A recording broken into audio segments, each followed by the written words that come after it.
What's up guys, around here with Tech, and a couple weeks ago, Samsung just launched its newest mid-range device, the Galaxy A71. And in line with that, we did our hands-on video a couple days ago. Now, after spending some quality time with this device, we are now ready to give our full thoughts on the A71. The rear of the Galaxy A71 is designed with what Samsung dubs as prism effect. There are diamond shapes on the rear, layered with a subtle linear pattern, kinda reminds us of the newly released Galaxy S20 lineup. It's pleasing to look at with the rainbow hue streaks that shows up when it catches light. Despite the attractive rear, the finish is glossy plastic, or as Samsung calls it, glastic, which endlessly attracts fingerprints. Up front, the A71 has a Super AMOLED Plus Infinity O display that's pretty sizable at 6.7 inches. Slim bezels around the display, and it employs a hole punch module for its front camera. For its rear cameras, the Galaxy A71 has a quadruple setup situated inside the rectangular shaped module. It is placed on the upper left corner of the back, and the module is slightly raised from the rear. The LED flash is also contained inside the rectangular module. The volume rocker and the power button are located on the right side of the device. Individuals with smaller hands might find it a little hassle to press one-handed. On the left, you can find the dual SIM card tray with a dedicated SD card slot. Sitting at the bottom is a 3.5 headphone jack, USB Type-C port, noise cancelling microphone, and the single downward firing speaker.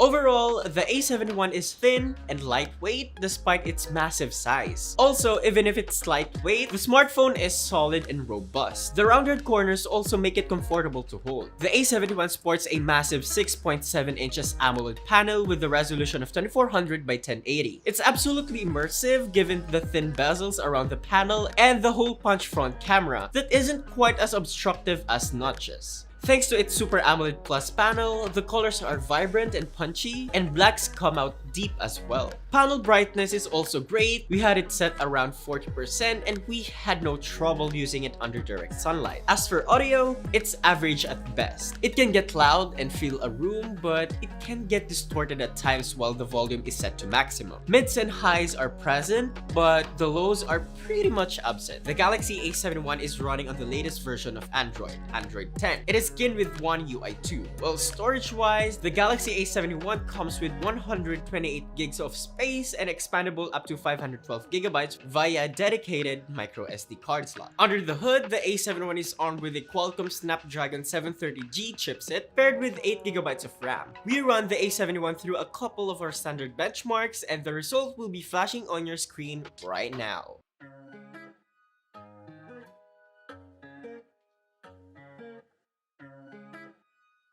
Basic tasks such as navigation, web and social media browsing, messaging, and such aren't a problem with the A71. Multitasking wasn't an issue as well. The A71 was able to handle pretty much any task we threw at it. Gaming-wise, we tested out Call of Duty and we didn't experience any noticeable lags or frame drops. For biometrics, the Galaxy A71 has an on-screen fingerprint scanner and face unlock. Face unlock works pretty well. On the other hand, there's a few hiccups with the fingerprint scanner. It takes about a second for the device to unlock, and there's times when the sensor doesn't recognize the fingerprint, resulting in needing to press down a little hard on the screen for it to unlock. Onto the battery. The Galaxy A71 has a pretty sizable 4500 mAh battery and also has a 25-watt fast charging support, though we couldn't run it through the usual PC Mark battery test as the app kept crashing on us. Instead, we subjected it through our video loop test. At 1080p video, 50% brightness, 50% audio, airplane mode turned on with earphones plugged in, and the Galaxy A71 scored us a total of 21 hours and 22 minutes. Now for the cameras. The A71 is rocking a 32 megapixel hole punch front-facing camera, while quad setup on the rear is composed of 64 megapixel primary shooter, a 12 megapixel ultra-wide, 5 megapixel depth, and a 5 megapixel macro lens. Photos produced by the front camera are quite impressive. They look natural under ample lighting, with good colors and decent details. With the beauty mode turned on, imperfections get blurred out and the skin looks pretty smooth. However, going past beauty level 2 will result in overly processed selfies. Portrait-wise, Samsung lets its user modify the blur strength. Subject and background separation is present, but it's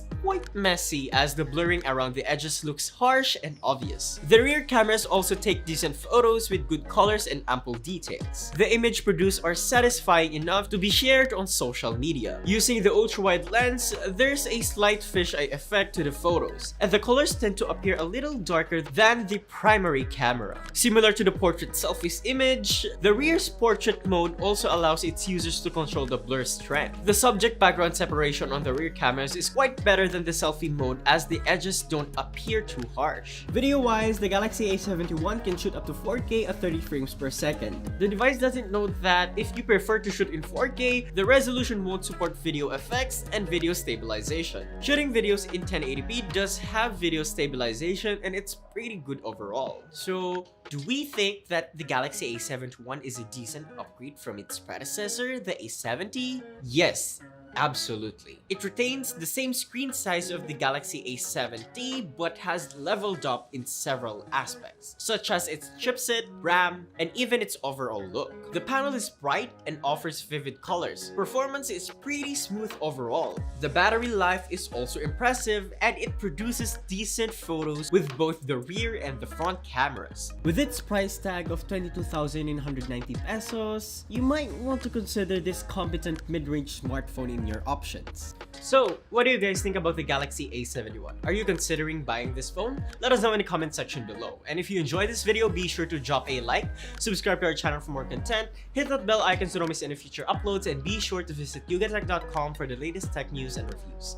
This has been Arel, and I'll catch you guys in the next one.